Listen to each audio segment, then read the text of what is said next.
Good morning, y'all. How are we? Nothing? Zero? Yep. It's morning. It's Thursday. Okay.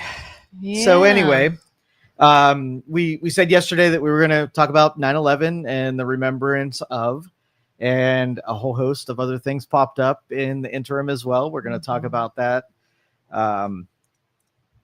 Yesterday I was kind of grouchy and I yelled at people and called them stupid. So today is going to be no different. So I thought you were gonna say I'm feeling better today, but no, I feel better. different. Like I don't need, like it's not an emotional, I hate all people and I think the world is doomed, but this is a more tangible, I think everybody's dumb and we're all doomed. So just a different one. I don't emotionally feel that way. I rationally feel that exactly. way. Okay. Yeah. So I don't know if that means that I was right yesterday or not, but whatever. Either way. All right. So talking about 9/11, and I think what was important, like we always have this opportunity that when a tragedy hits, that we all take away from it having been made better. And that's why, like, we will always remember, we will remember 9/11. And so I ask, what have we remembered? Like it's a distant memory. My kid wasn't even alive when it went down. I remember it like it was yesterday.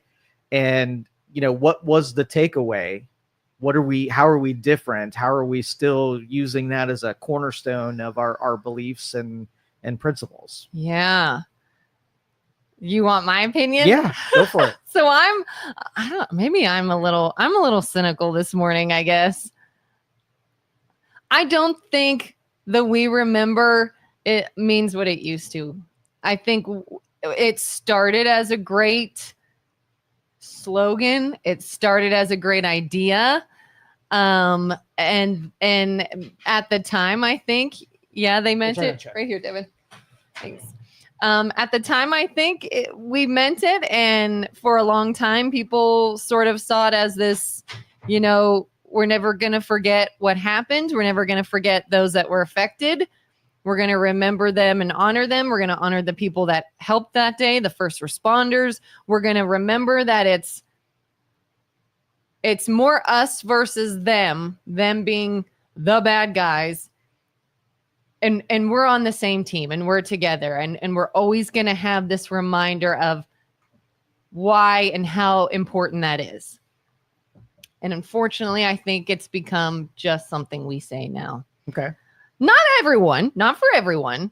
But clearly we're in a time that it is not us versus them. It's us against each other. And so I think while some of that may remain true and there is some form of mourning maybe still to this day for the people that were lost, it's just a shame, I think, that it's becoming diluted a bit. Okay. Sorry. Well, I think what it did for me most off is that it sort of like popped the bubble and, made the suggestion that, we live in a world full of all different types of beliefs and everybody's playing from their own playbook, and not everybody's playbook is great. Yeah. And you can't rely on other people to make you safe. They're going to be real sorry when you get ended, but they don't have the ability to keep you safe. And so the trust in, everything and anything was diminished a great deal, right? It's on me. I've got to be the smart one. I've got to be the defensive one. I've got to make my judgments because, everybody who says, well, don't judge them by whatever, right? You're dead, right? And had you just been a little bit more discriminating, you might not be dead. And again, like all the apologies and the prayers in the world do not keep you safe. You keep you safe in your decisions. So it made the real world more real for me, that I was way more on my own than I thought. There were very few people that would have your back. Yeah. It even kind of reminded me of things that are different now that our kids don't realize. Like, we were talking to our kids about this during dinner last night, and when we were explaining exactly what happened, my kids are like, how is that even possible? And we're like, we didn't have the security measures we have in airports now. We didn't have, the cockpit was not closed off and sealed and locked. Like you used to be able to just see the pilots up there. And I said a lot of things are now in place because of that. It was easier for them to gain access to these people. Maybe not as easy, maybe not impossible now, but easier to sort of defend against some things now. But a lot of things have changed since then. I don't know. A lot of things have stayed the same, but. Well, we live in a reactionary civilization, and you wait till you get robbed to install the alarm system kind of mentality. And you got a lot of bad people, right? That will, so let's just say you seal off the cockpit, right? They're just going to exploit a different thing that just hasn't happened yet. Yeah. And then when they do that, then you're going to defend yourself in that department. It's always going to be this, if you have hatred and towards each other, you're going to have violence. And the more you tolerate violence and the more armings that you give the violent, you're going to, it's a foregone conclusion, right? Yeah. What is the glue that keeps everybody as human beings acting rational? Religion was the only one that I knew that worked well, right? And even that created conflicts that created even more animosity in different directions. So the mathematics on this says it doesn't work, right? In volume, in large densities, you are literally, you know, if you're in the woods, right, and bears can eat you, you just have to make sure they eat somebody else. You have to be faster than everybody else. You don't get to make the bear not eat someone. You just have to defend yourself and make you not the biggest target. It's really what it comes down to. Which is sad. It's a sad thing. It's not about fighting for each other, helping each other. It's now outrunning each other. That's it. And we have the attention so span. It's not me. We have the attention span of fleas, right? So we'll be all angry about something for about 30 seconds, and we'll be all united for about 30 seconds. And the minute that we forget and the emotions go down, we're right back to where we are, because that's the part of human nature. But you can either do things that make it better or do things that make it worse. And for the last, how many years now? 24 years? No. Yeah. 2001. 24 years. We have done even more things, right, that add to the fire of the chaos. So if you're going to be surprised if stuff happens again, don't be, because you were not on the team of let's let this stuff happen again. You did everything in your power to make it worse. Yeah, because unfortunately now it's not even let's fight back against the terrorism of other nations. It's here. Let's fight against each other. Yeah. You have to protect yourself against your own.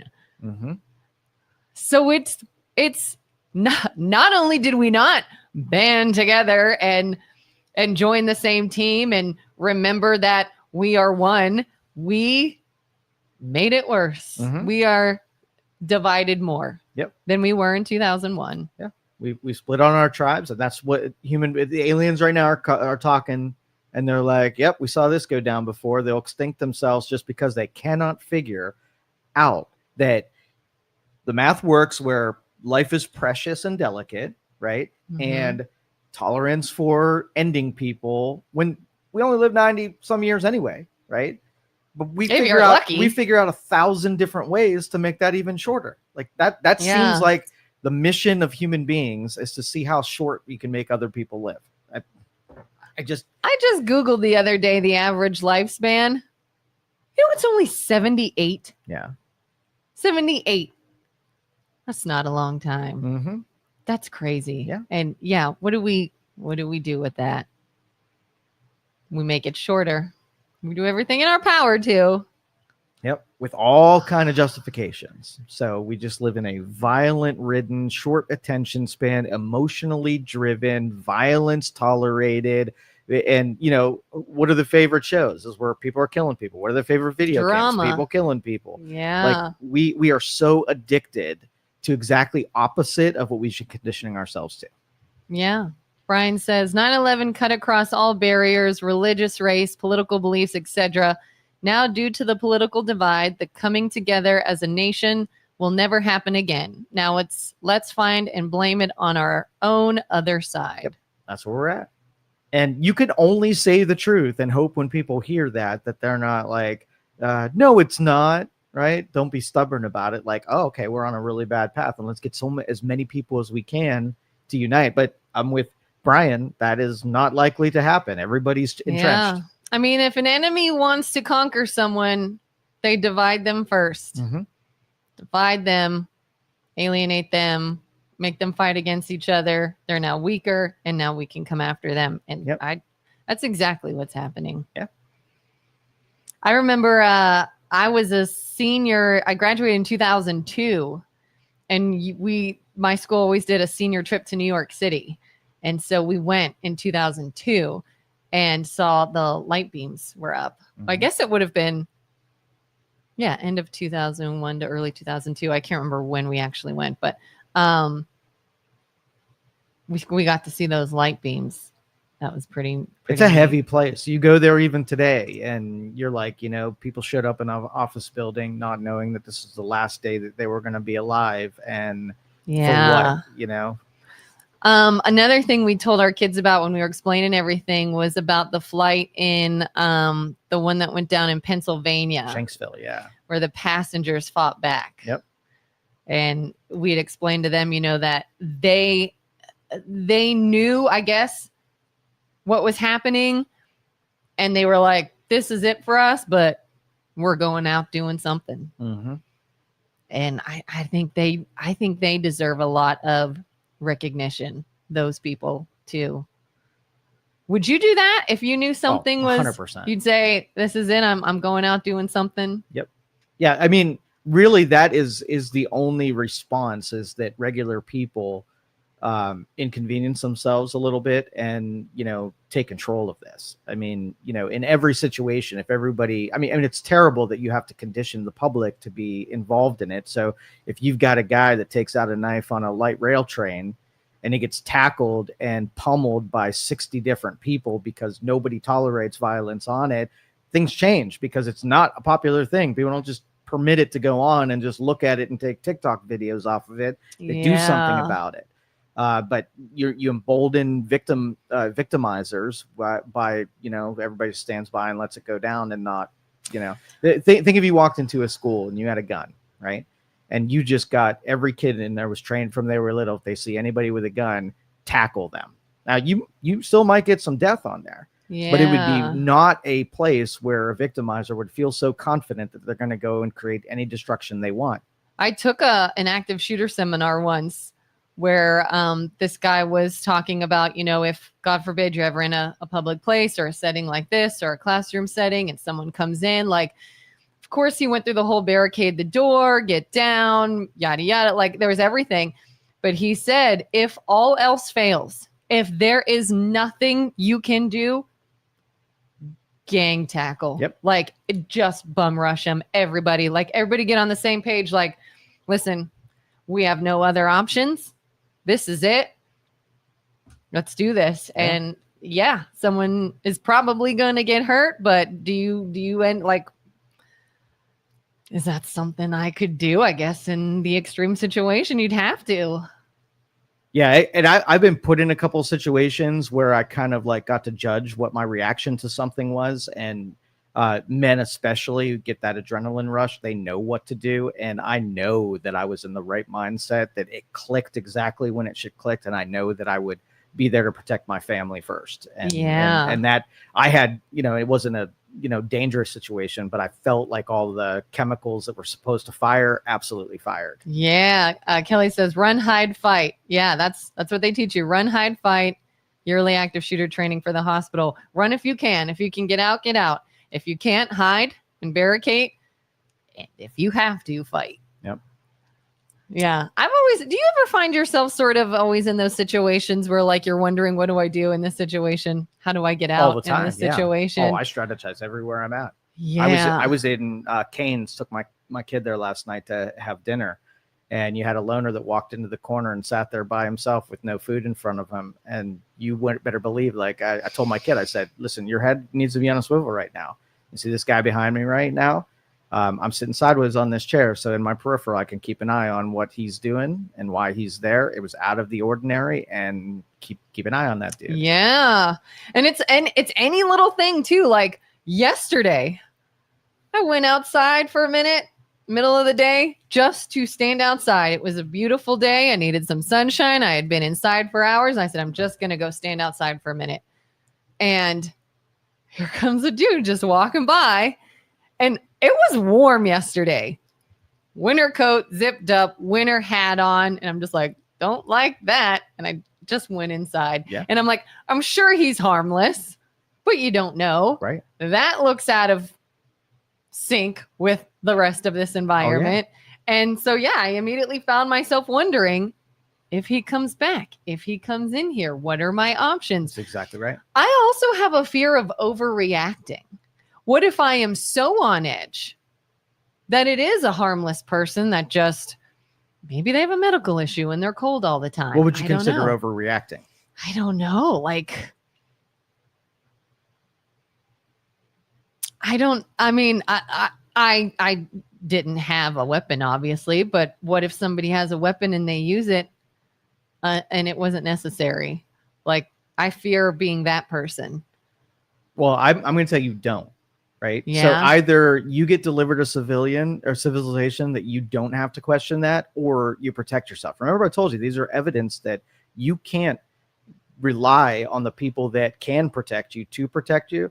So you got to do it on your own. Use your best judgments, right? Yeah. Don't get, too emotionalized where you're not using reason and logic.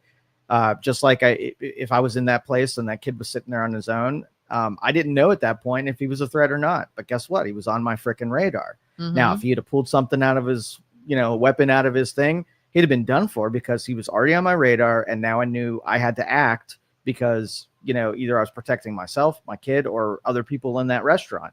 So your judgment will suggest to you when it's time to go to the next level, but don't feel shame and guilt about eyeballing somebody up that doesn't look right and being ready at all times. Yeah. Like, my instinct is probably just remove myself, just get out, just run. Mm-hmm. And then sometimes I'm like, oh my God, am I going to feel bad if I run from someone and they're like, what the heck? Nope. Like, I'm not. Do not. Yeah. Do not let this crazy society shame you into doing what you know is right. Not at all. I mean, and we even saw that immediately after 9/11 when people started to become a little more leery on airplanes. Yep. Understandably so. Mm-hmm. People started to sort of look at other people with darker skin color a certain way. And you should. People that looked Middle Eastern, people that looked, I mean, maybe not. Maybe they were of any other background, but people were a little on edge. And I think some people were like, oh, you're being offensive. Why are you looking at that? And I was like, I really hope that anyone that is from another nation or realizes that they look a certain way to Americans right now could give Americans a little grace and say, I get you're going to be a little on edge right now. That's just the math. That's just stereotyping has been, sort of like, it's what our brain naturally does, is to create categories of risk because you've got to survive. Now, if everybody protected you and you didn't have to do those things, it would be a different story, but they're not there. And let's just say you don't take an instinct and say, all right, I'm walking on a street or somebody I don't trust, and you do get killed, right? Are you willing to martyr yourself to be able to say, at least I didn't stereotype them? Yeah. And you don't owe anybody an interaction. I'm not saying make an act of aggression towards someone, but you don't owe anybody, talking to them, walking on the same street. You don't owe anybody that. So you do what's best for you. Yeah. I'd rather seem like I'm being a little too paranoid than be wrong the other way. That's exactly right. Yeah. I'd rather be a little paranoid and alive than than not paranoid enough, I guess. We were teaching our children in elementary school mass shooter drills. Let that sink in. It's like tornado drills is becoming a thing. That's where we're at. Yeah. Secularists removed the binds that keep civilization grounded in something that's bigger than them. All hell lets loose. We promote violence, and this is what you get. So you got to arm your kids and know what to do when they're surrounded by mentally unstable, free from morals and ethics and principles. And that's what you deliver. So us as the casual observers of this. We're just preparing for what you're giving us. So I can't control you and make you behave properly. So I'm going to protect myself, and that's it. Yeah. And I keep thinking too about, like, we talked the other day about the reaction of the other passengers on that train in North Carolina. Like, at one point, do we go too far? Like, to where we almost have this mindset of just protect yourself, just mind you and do you, no matter what's going on around you, no matter if your fellow man is clearly suffering. Like, I don't know. Do you think we could go too far as to we're in this environment now that we have to watch our own back against everyone? Yes, like, you do.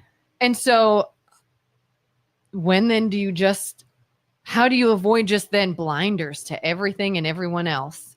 And we're all just going to become this self-centered sort of way of thinking that, like, we don't reach out to anyone else. It's too dangerous.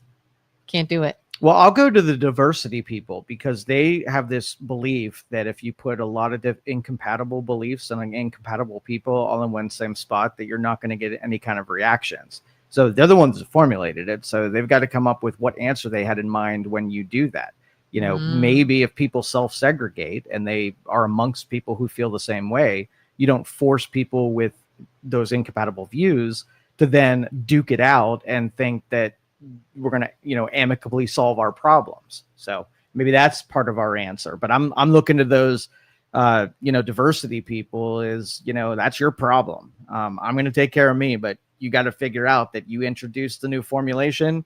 You better have an answer for it. Yeah. Dennis says, I want to believe those folks on the train were in shock and still at harm of a lunatic. That's, I'm kind of holding on to that same thought. Is it wasn't just humanity at its worst, that it was truly them not understanding what just happened, not realizing the magnitude of the situation. Maybe I'm being naive. That could just be me mentally protecting myself. Part of me wonders if maybe they realized she was hurt, but not to the extent of which she was hurt. And maybe they were also scared for their lives. He wasn't off the train. I don't know. I honestly don't know. And you complicate that with, you know, how do we treat Daniel Penny? You remember Daniel Penny? Daniel Penny. I know that name. Schizophrenic guy walking around and I believe it was on a subway, and saying that he was going to kill everybody on this train car. Daniel Penny tackled him, put him in a headlock, and the guy went unconscious. And do you think Daniel Penny was celebrated for protecting everybody on that? Didn't have a chance to kill anybody, and they tried to ruin that dude. Yeah. Yeah. It's like you're damned if you do and you're damned if you don't. Yep. That's why I said it's all on you to protect you and yours, because there's nobody that is competent at keeping this society safe. Carter said, remember the Marine in New York intervened and took down a guy that was going to cause harm. And guess what? Is that him? That was Daniel Penny, yeah. He prosecuted him. What a bad example. Yeah. That's exactly right. So we're just too dumb. We're just too dumb. Human beings are just too dumb. We are. I don't know. I don't know who's, like,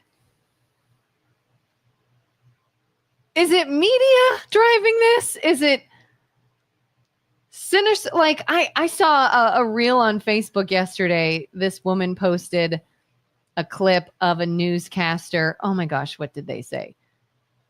I think they had given some ridiculous alternative as to what happened yesterday with Charlie Kirk. And she said, you do not hate the media enough. Mm-hmm. Like, we don't. And I don't know if you can even, part of me wants this knee-jerk reaction of, like, the media keeps us divided. The media keeps us in certain narratives, and they're divisive. And to an extent, I do think they play a part in it. But, like, why are people so dumb, for lack of a better term? Like, what What is it about us that is so easily manipulated? Is it fear, maybe? Are we all afraid?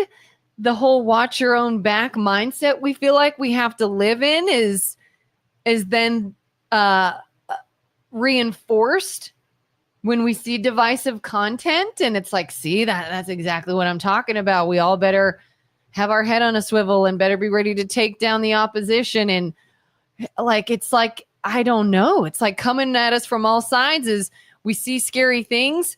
We feel though we have to have our defenses up. Then we see things that validate we should have our defensives up. Then we see things that validate the idea of you versus everyone else. Protect yourself. Like, I don't know. It's like we're in this just sort of perpetual, we're stuck in it.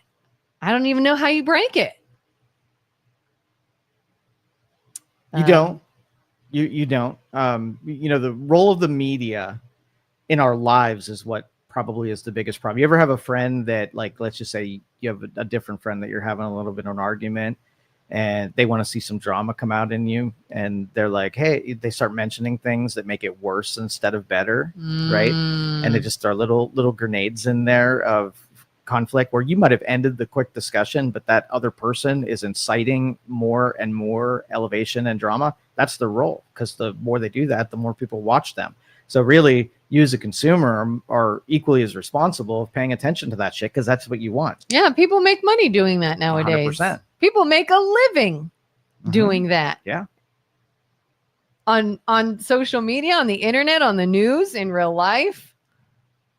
It's good business to cause fear and chaos. But we have bad people. Bad people are addicted to those things. So they're just giving you what you want. You would demand that somebody reinforce your anger or your whatever. Yeah. Right? Because you pay attention to it. You'll give your attention to it. And then they're like, oh, they must really like this. They'll give you more red meat. So you can't blame them for giving you what you are absolutely demanding as a human being. And I think another thing that we have nowadays, which is why it almost seems so futile to even fight against it.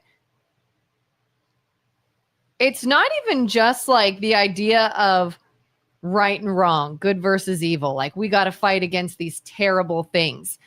There are people that are divided, both truly believing to their core they are right. Mm-hmm. They are the good ones. And so it's not even like you can instill this sense of, hey, don't be a shitty person. Hey, don't do bad things. Hey, don't be hurtful to others, because to their core, they believe they're not. I'm not doing those things. I'm not being hurtful. I'm not spreading hate. And both sides feel that way. And both sides feel they've got to guard against the other who is. And it's like, what do you do when there's this sense of like moral superiority in all of them, even if they are doing the actual hateful thing? Nobody believes they actually are. You know, it'd be one thing if someone's like, I just get off on causing problems. And I'm sure there is that demographic, 100%. But how do you fight against the ones that believe they're good? They're the good ones. And they're doing things in the name of good. Like, that's like, we're screwed, because you can't just make someone see the error of their ways that honestly believes there isn't any. And it's like, you know, I keep seeing all these people saying the most hurtful, hate-filled things online, and in the same breath saying, because someone else spread hate, it's because they spread hate that I'm now saying this hateful thing. And they think they're right. And they think they're the good one. And they don't see the irony in it, or the hypocrisy in it. And it's like, what? How do you fight that? Well, we started off talking about 9/11, and when the planes hit the buildings, you had people in Middle Eastern countries that were absolutely cheering. That is the first, like, either we cast these people as evil and they, know it's wrong and they just hate you so much, or maybe that they thought it was a complete justified thing. The great evil got punched in the mouth. I'm so happy about that, because it was probably dictated to them that the other side was so evil that they deserved exactly what they were getting. And we were shocked by that because they were on the other side.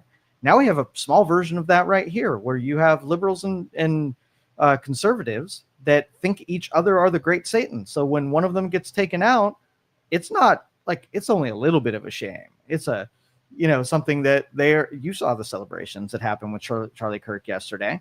You don't think that's an analog for exactly what we saw on 9/11? Yeah. And I mean, when Osama bin Laden was killed, we weren't sad about it. That's exactly right. Saddam Hussein, we're not sad when we lost him. Like, so we've been on that side. We 100%. Nobody's sad that Hitler died. Like, right. People see this necessary dealing with the enemy. We support our soldiers that go out and kill people because we believe in the cause. Others believe in the cause of doing hurtful things too. I think I don't know why it's different. It's different in some cases than in others. It feels different when, I think it feels different when it feels like our country is on the same team versus another country. Feels different than when it's our country versus our country. I think it's harder to swallow when you go from seeing a foreign terrorist organization being the enemy to your own people are the enemy. And it's like, how did we get here? I don't know. Dennis says they hate us because of our freedom. We have to give it up. 9/11 terrorists and leftists agree. I don't know. Lynn says because we are lazy and can't do our own research. I don't exactly know what she means by that. Do you know what she was commenting on? Or? I do not. Lynn, go ahead and elaborate if you don't mind. People are lazy and they don't do their own research. And when you say this stuff, you hope it hits an epiphany, but it's too entrenched. And I hate to be that cynical person who wants to just say, I told you so. But if you go down this path, this is exactly what you end up getting. And I don't know the balancing principle that fixes this other than it's got to get so bad that people are just like, okay, this whole Dark Ages thing is not good for us. Let's get back to, well, last time we knew things worked and, get back there super quick. And I don't have a lot of confidence that that's going to happen either. So Lynn says she means accepting what media feeds us. Yeah. It's so interesting to see members of the media talk about how horrific something is that happened, knowing what they were saying before something horrific happened. Like, are you in shock? You know what you've been saying and doing up to this point. You know how you've been feeding into the divisiveness. And then something terrible happens and they're like, oh, this is not okay. It's not okay. It wasn't okay when you said this, or you did this, or you fed into that, or you enjoyed the ratings from feeding into it. And I don't know, like people think, again, I keep going back to this. Everyone thinks they're right. The Democrats think they're right. The Republicans think they're right. The extremists think they're right. Everybody thinks they're on the side of good. Nobody is willing to point out or look at anything evil they've done until it gets so bad that we have no choice. And then I don't even know if we will then. I think the one thing you might be able to accomplish, and I heard, it didn't work, but Biden said we have to lower the temperature of rhetoric. I know we want to say these things. We want to make it dramatic. We want to say Trump's Nazi and a Hitler and whatever. Got to get rid of that because, let's get to truthful things where you don't really think he's a Nazi. You really don't think he's Hitler. You're saying it to be completely, outrageous and because you don't like the guy. Fine. Say, I don't like the guy. That's all I got to say.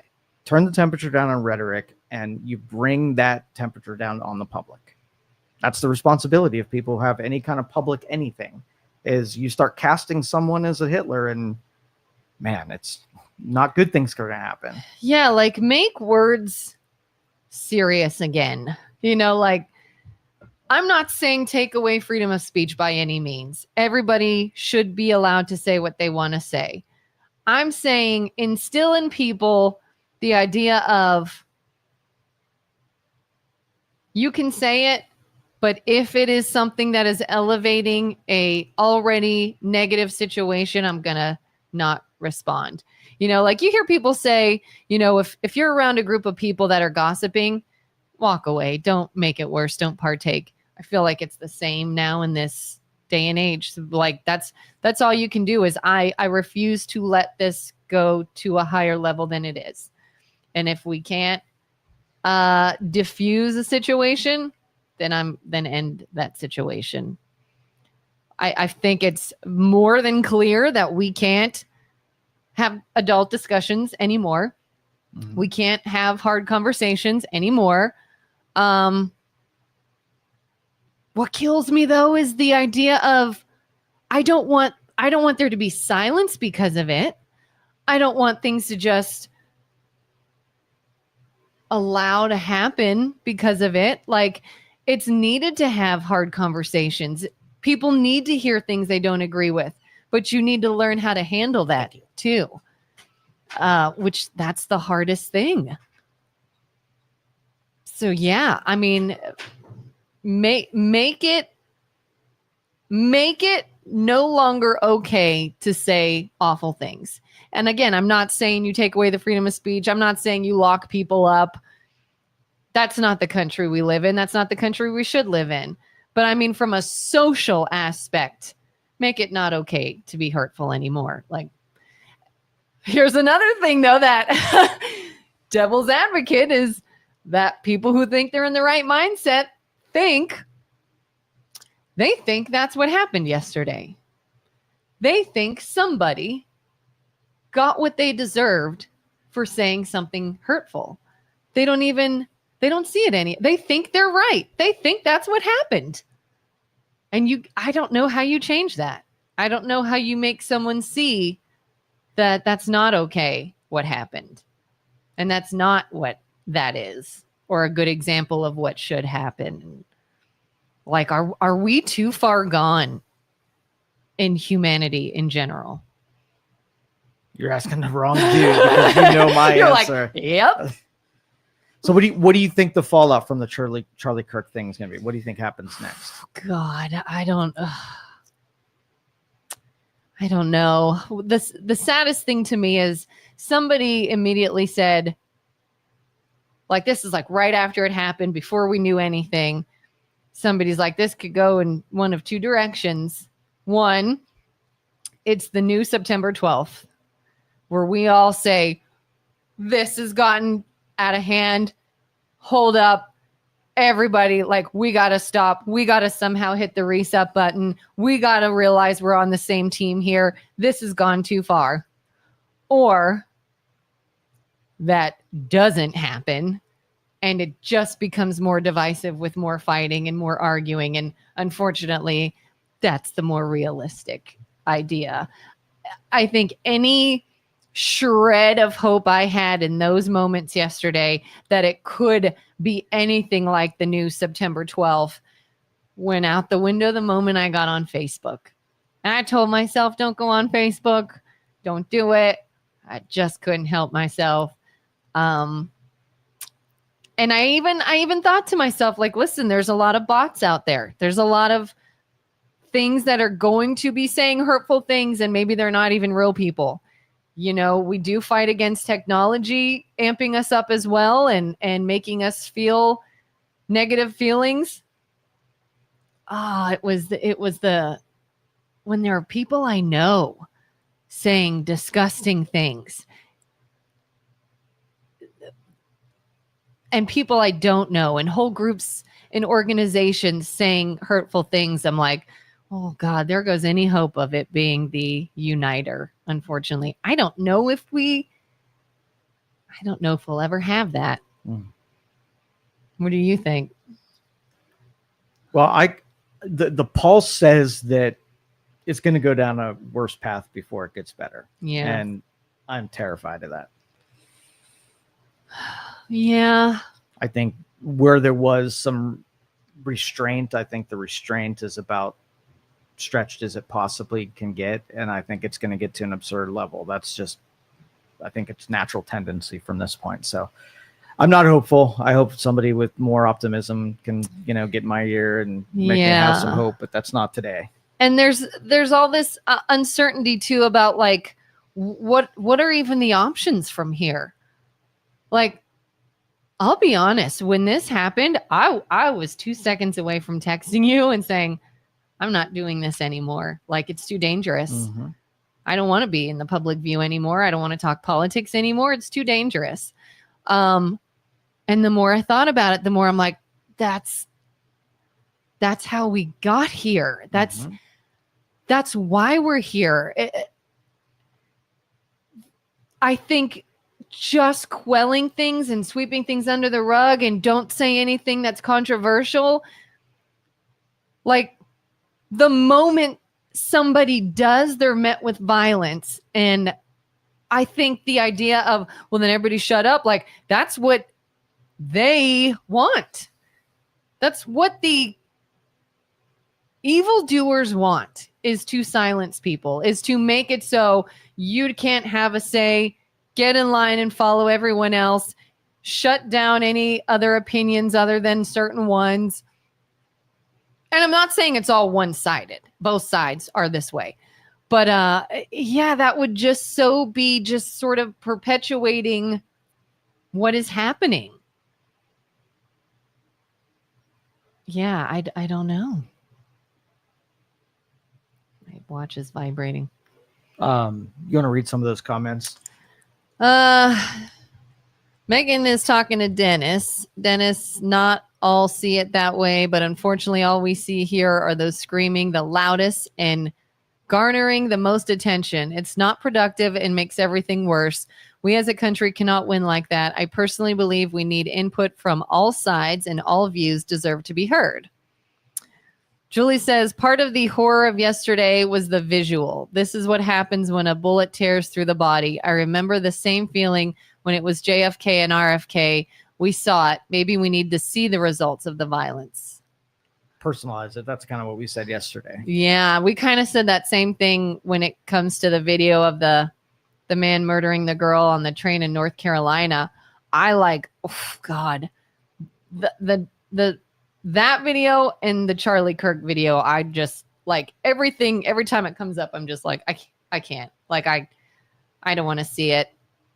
But unfortunately, it's everywhere. I saw part of it, and my instantly, I'm like, God, that's horrific. Like, nobody should have to see that. I don't want to see it. I don't want kids to see it. It's sickening. Do you think it makes it more real? Do you think that, like,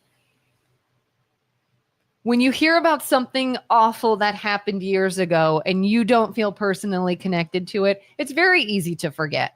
It's very easy to say, whatever. But it's almost like, even the movie back in the 90s when the movie Titanic came out, that movie made Titanic real for me. You see the horror.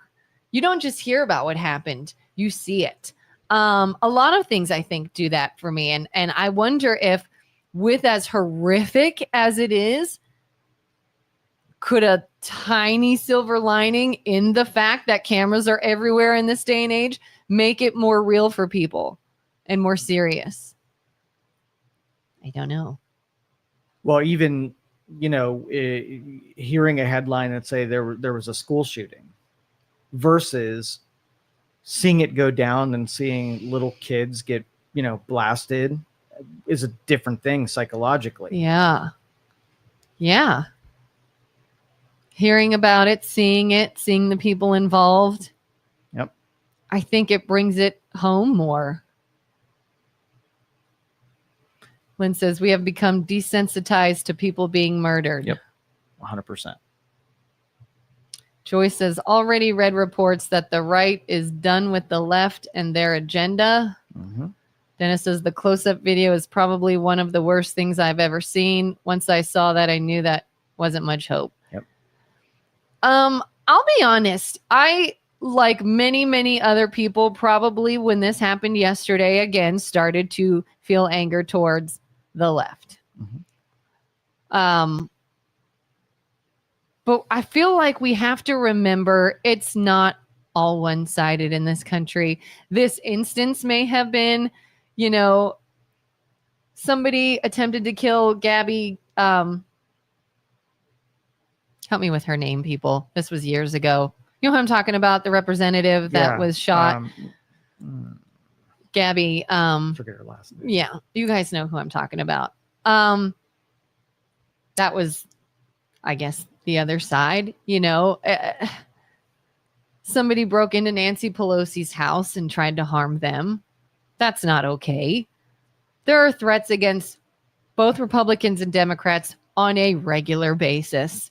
And it's easy to sort of try to point fingers to one side right now. And I think when emotions are high and you feel for that side, like I was a Charlie Kirk fan. And so it's very easy to direct your hate to one side in that moment. But I feel like the bigger picture to keep in mind is it's not all one side. This happens to everyone on all sides. And so I feel like people need to, as hard as it is, try to live more in that space than in just hating one side space. It may have been that side this time, but it's not always that side. And there are other times that it wasn't. It was the opposite. And so all of it needs to stop. It's not one side needs to get better. Everybody needs to get better. And unfortunately, no one is willing to think that way. No one, Gifford, thank you. Yes, Gabby, Gifford. Stephanie says, when it comes to your own front door, your perspective changes. Yeah, we're still like, we are allowing this to once again divide us. The only difference with 9/11 and yesterday is 9/11's enemy was someone else. We could all hate that person together. Now we have an enemy here. Whatever you think that is. It's no longer us versus them. It's us versus us. And I think that's a lot harder to fight or to end. Mm-hmm. All right, I'm going to end this early. I'm not feeling great. This hasn't been something I even wanted to talk about. So we'll catch you guys tomorrow. Thank you for listening to this show on Youngstown Studio. This is original Youngstown content. Feel free to share our videos and tell your friends about us. Don't forget to subscribe to our YouTube channel.